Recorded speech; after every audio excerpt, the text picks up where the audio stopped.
vrai, de son père. Je suis prince de Bakwanda, je suis Moulouba.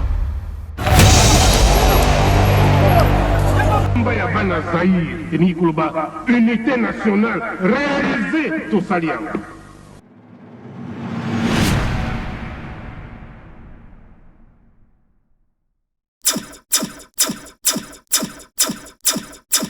Donc, ça ne sert à rien de vous battre pour des morceaux de terre alors que c'est l'East African Communauté qui deviendra notre pays en fait. Donc, chers compatriotes, veuillez vraiment continuer à suivre la voie de la raison comme vous avez commencé. Ne vous méfiez pas de moi, ne vous méfiez pas du gouvernement, parce que nous ne sommes pas là pour vous faire du tort.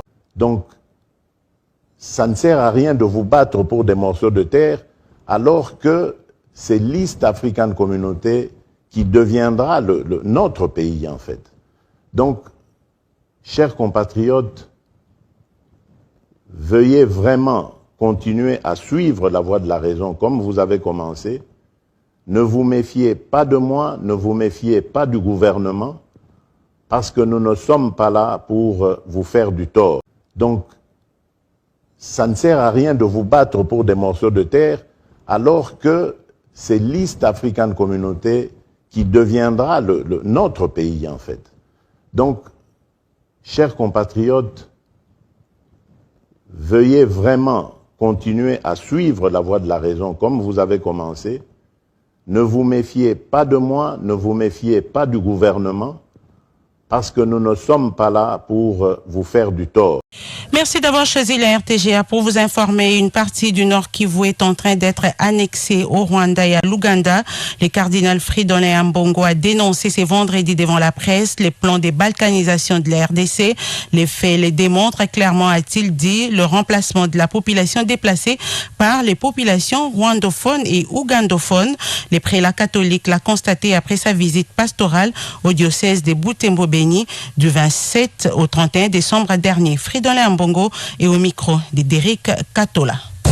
Je constate, et c'est remarquable quand vous êtes sur le terrain, qu'un plan guide le comportement de tous ces enseignants. Ce ne sont pas des actes isolés, des actes irréfléchis, mais ce sont des actes réfléchis, planifiés et qui poursuivent une finalité précise. Le constat montre clairement que l'objectif de tous ces comportements, c'est la balkanisation de notre pays.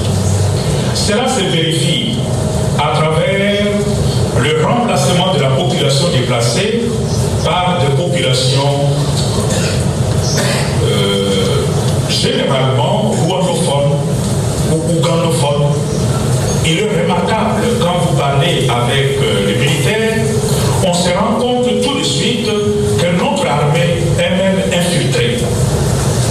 Ce qui crée un climat de défiance de la part de la population vis-à-vis de l'armée. Il y a une perception négative de la MONUSCO dans les chefs de la population. Un peu aussi derrière la MONUSCO, c'est l'ambiguïté de la communauté internationale. Le cardinal Fridolin Ambongo. Et puis la balkanisation de la RDC est bien une réalité. Le projet déjà dans son application confirme pour sa part les députés provinciaux du Nord Kivu, Jean-Paul Paloukou. Pour lui, les tueries à Beni font partie des stratégies des forces extérieures pour faire fuir les populations locales. Il exhorte l'ONU à barrer la route aux balkanisateurs de la RDC. Suivez Jean-Paul Paloukou, élu provincial de Beni, au téléphone de Sarah Boukassa. Moi, je pense que nous étions les premiers à dénoncer cela. Quand j'étais encore dans la structure, une organisation des droits de l'homme, CRDH, avait dénoncé ça plusieurs fois et nous étions en train de dire que tout ce qui se passe à Beni, c'est juste une stratégie de ces balkanisateurs pour nous amener à fuir.